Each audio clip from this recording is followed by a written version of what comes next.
Продолжуваме со останатите предвидени содржина. Предвидената содржина во овој слот секој вторник е нешто што ние го нарекавме Силиконска долина, зашто го ангажираме нашиот гостин веќе во повеќе наврати и така натаму Христијан Тасевски. Добро утро, Христијан. Добро утро.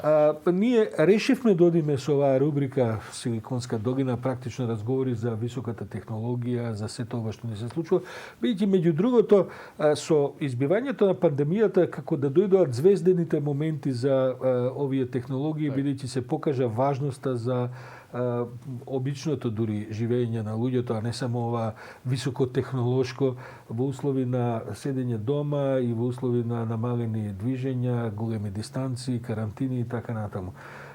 Навистина направија милиарди луѓето кои што се во овој бизнис, а и веќе речиси да нема луѓе кои што не се зависни на извесен начин од технологијата. Само пред да тргнеме, имаше пред 2-3 години едно истражување во Индија. Вели дека таму се уште има, па може би меѓу 50 и 70 милиони луѓе. Добро, Индија е подконтинент, се работи за над милиарда луѓе, но има луѓе кои што немаат чист доток на вода за пиење.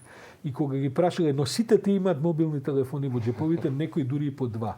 И кога направиле анкета дали побрзо сакате чиста вода за пиење или мобилни мрежи кои ќе функционираат, над половината од луѓето рекле сакаме мобилни мрежи. Со водава ќе се снаоѓаме. Ете, тоа е тоа светот во кој што живееме, е таков и станува се поважен.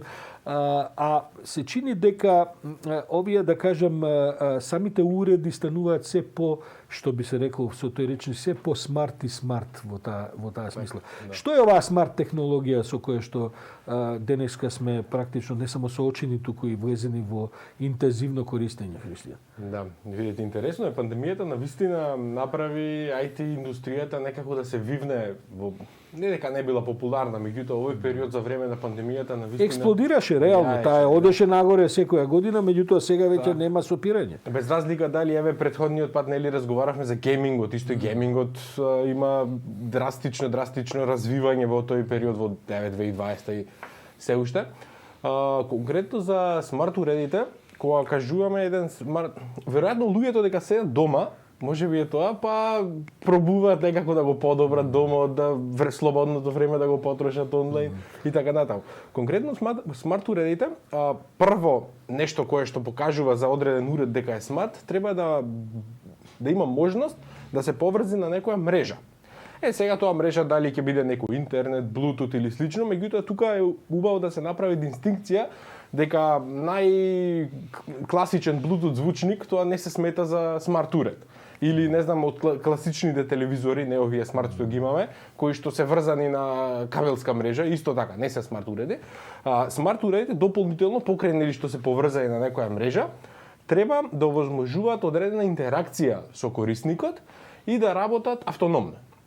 Тоа е клучен момент. Сега, ако зборуваме за смарт уреди во домот, кои што ги имаме, ние може да почнеме од моментот кога влегуваме во еден дом, па се до секојдневното живење. Смарт уредите овозможуваат покрај полесно секојдневие, ајде така да кажам, исто така значително ја подобруваат и безбедноста во домот. Што сакам да кажам? На почеток, како што реков, од самото влегување во домот. Значи, ние имаме сега паметни звончиња. Например, звончето во себе има може да го поврзиме со мобилен телефон и да го контролираме. Со ова што гледаме со камери опремени, со дистанција управувани и така натаму.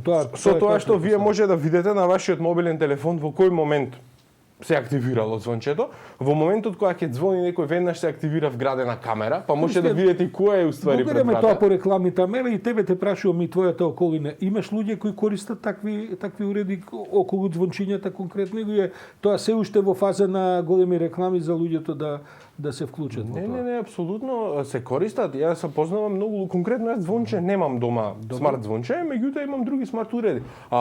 Постојано се доживуваат експанзија уредите. Од една страна, како што спомнав, луѓето ради што се поголем дел дома, па можеби се трудат да еве да го подобрат домот на некој начин, меѓутоа јас мислам дека е многу позначително тоа што цените на технологијата значително со тек на време се намалуваат. Односно, кога имаме некоја нова технологија, во тој момент таа е скапа, недостижна и со тек на време доаѓа до некои пристојни цени. Голем дел од уредите кои што може да ги користиме во домот се, хајде, по некој 10-20 евра, што се нели 500.000 денари, што се релативно пристапни цени да може да ви олесни без разлика дали ќе имате осветлување. Осветлувањето е сега често има тука повеќе моменти околу осветлувањето. Прво контролирањето, нели, тука осветлувањето на домовите, за тоа разговараме, за тајмери, за димери, за различни интензитет на осветлување, различни делови од домот или околу домот осветлување, за тоа разговараме. Да. Конкретно контролирањето на уредите, ако го земете како еден уред, можеби нема нешто, ајде, не знам колкаво значење, затоа што од телефонот ќе вклучите сијалицата, ќе ја исклучите или ќе направите некој тајмер, особено кога сме веќе тука кај тајмери, вклучување и исклучување, најголемите придобивки се смета дека доаѓаат од имплементација на смарт ладење и греење. Затоа што добро испрограмирано ладење и греење во домот, по претпоставки, нели, секако, заштедува до 30% електрична енергија. А ние знаеме дека најголемите сметки, особено во зима кога се грееме на електрична енергија, доаѓаат токму од греењето. Што значи дека имаме и од тој аспект... Тоа го знам и од искуство и на пријатели во семејството и така натаму, на вистина паднаа сметките, цените, особено од како сега заради еколошки причини се оди се повеќе на овој тип на модерни. Тоа веќе не се ни само air conditioning, туку се овие кои што ладат, греат, па дури до минус 20, до минус 30 и така натаму. Да. Имам луѓе, пријатели, кои што ги управуваат со мобилните телефони. Значи, еден час пред да се вратат дома, ги вклучуваат од дистанца, тие загреваат и така натаму. Значи, има еден активен однос. Да, важен е моментот кога еден дел е тоа кога се враќаме дома, да го вклучиме грењето, односно да го зголемиме степенот колку ќе грее, додека во останатиот период, на пример, да одржуваме некоја пониска температура. Затоа што кога се одржува некоја константна температура, се смета дека тоа најмногу влијае, нели, за веројатно следниот уред во домот кој што е најактивно таа смисла се телевизорите. Денеска речиси да не можете да купите нов телевизор, мислам можете ако сакате, да. Ама нема телевизори кои веќе не се смарт. Што е нивото на паметноста на телевизорите во таа смисла? Конкретно кај телевизорите... Оти само да се дополнам, на времето тоа беа телевизори кои чинеа илјадници евра. Сега се тие веќе достапни за многу помалку стотици евра, отколку што беа практично денеска 1000 евра, веројатно во високата класа, најскапите телевизори со не знам какви перформанси, но многу поевтино, сепак можете смарт уред телевизори да набавите. Конкретно телевизори денес може да најдеме добри смарт телевизори со, не знам, со Full HD слика, кои што не чинат повеќе од 300-400 евра, што значи дека цената значително се намали, дека како што спомнав претходно, и тоа многу влијае за да се користат смарт уреди. Сега, ако зборуваме за смарт телевизорите покрај што онаа класична телевизија што имаме, прво ни нудат апликации. Една од најпознатите апликации кои што се користи на телевизорите, Netflix, каде што луѓето нели гледаат филмови. И има интересна една ситуација во текот на изминатата година, конкретно со интернет сообраќајот, меѓутоа за тоа може да се навратиме малце подоцна.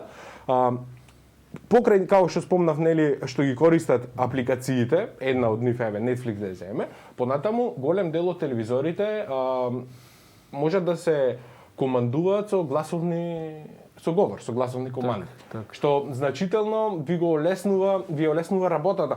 Не дека е проблем сега со деленчискиот управувач вие да менувате, меѓутоа е многу по-лесно и помрзеливи не прави тоа. Практично ќе стане природно и да зборите со телевизорот. Да, и си разговарате, викате пушти ми, викаш го, може да го кажете името на филмот дури, па бе, тој филм сакате да гледате. За се тоа е неопходно добар интернет. Како стоиме со таа позиција, да кажем, во Македонија? За непречено да Па видете во Македонија. Македонија е релативно напредна од аспект на интернет мрежувањето, така да може дури да зборуваме на ниво на Европа, што истото ќе се однесува тука и кај нас за Македонија. Заради одредени историски околности Македонија отиде многу напред во оптичкото каблирање на големи градови, не само Скопје, тука и во Скопје. Да кажем за споредба, навистина стоиме добро дури со некакви европски споредби. Многу поразвиени земји немаат тој степен на пенетрација на оптички кабли, оптички интернети како што има Македонија. Да, затоа спомнав. Кај нас во Македонија имаме едно, хајде, завидно ниво, да кажам, на интернет мреженост. Конкретно за смарт уредите, до сега сите примери што и кажавме, неизбежно водат кон интернет мрежување. Значи, сите уреди за непрекинато да работат, мора да бидат, да имаат, односно бидат поврзани на добар и стабилен интернет. Сега, интернетот има еден момент кој што интернетот не можете вие да го регулирате. Например, на интернетот се користат различни апликации. Една апликација може да ја земеме Мој термин, например, која што служи нели за лекување, рецепти, пациенти и слично, додека истовремено интернетот може јас дома да користам за да си ја вклучам си лицата. На интернетот не можете вие да ставите приоритет, оваа апликација е поприоритетна, на Христијан лицата не е важна, може да трпи период. А поради тоа имаше период, како што спомнав минатата година, со Netflix, YouTube, некои од тие стриминг видео провайдери, кои што се смета дека од целокупниот собраќај на интернетот во видео стриминг одат дури 60%. Што значи дека голем повеќе од половина нели отпаѓа на видео стримингот и поради тоа имаше повеќе иницијативи, меѓутоа под притисок на Европската комисија се направи намалување на квалитетот на видеата, со тоа што имаа можност доколку го сакаат корисниците нели повторно се да се вклучат тие со висок квалитет, меѓутоа она дефолтната конфигурација одеше со помал квалитет за да фати помалку капацитет за интернетот. Да, речи си е незабележливо за обично око, предпоставувам. Па видете сега, треба да бидете ептен мака настојчив за да имате таа супер квалитетна слика, инаку другото исто така изгледа да, особено сега сме навикнати нели да гледаме Full HD слика, па да може некое влакно да видиме тука во филмот на актерот. Христијан, за крајот сосема 5G технологијата, ова сето ќе го однесе на ново ниво. Докаде сме со тоа? Не мислам на конспирациите и шпекулациите, мислам на реалниот продор и која е перспективата до тоа па кај нас. Конспирациите постојат веќе долго време, меѓутоа со тек на време се докажува дека се само конспирации, дека нема ништо позади тоа, дека сосема обично сите нови технологии има некој скептицизам. Па ова се ако гледаме генерално, па и секој уред што го користиме и мобилниот телефон, секој има одредено ниво на зрачење. Меѓутоа тоа до сега не се покажало дека може да наштети на човековото тело. Меѓутоа за тоа може да се поразговара со некои стручни, нели, што во медицината. Сме разговарали на таа тема, да. Ќе ги унапрете ли драматично можностите 5G-то во однос на смарт? 5G брзините до сега барем 100 пати нудат побрз интернет. Што значи, за обичните уреди кои што ги зборуваме ние, кои што по домот, нели, дали се смарт фрижидер, смарт сијалица или слично, тоа можеби нема многу да менува, затоа што ако имате вие некој доцна неколку милисекунди, не е проблем сијалица да го се вклучи една секунда подоцна. Меѓутоа, има едно нешто што се вика Internet of Things, интернет на нештата. И тоа значи вмрежување на различни уреди, односно на пример автономни автомобили, кои што возат независно, потоа имаме некои во фабрики, некои автоматизации кои што меѓу себе комуницираат. Кај нив е битна секоја милисекунда и се смета дека оваа 5G мрежа со брзината која што ќе ни ја понуди, дека ќе може дури луѓето велат на моменти не сме свесни како се ќе искористиме оваа 5G мрежа што ни нуди толку големи брзини кои што се малтене и реални, дури како во реален. Да, очигледно дека начинот на кој што ќе се печењето во 5G смарт технологијата во редата е многу важно, дали може да се испече барем 10 минути порадо. Добро, се шегувам малку. Христијан, благодарам за утринско појаснување на уште еднаш на оваа силиконска тема.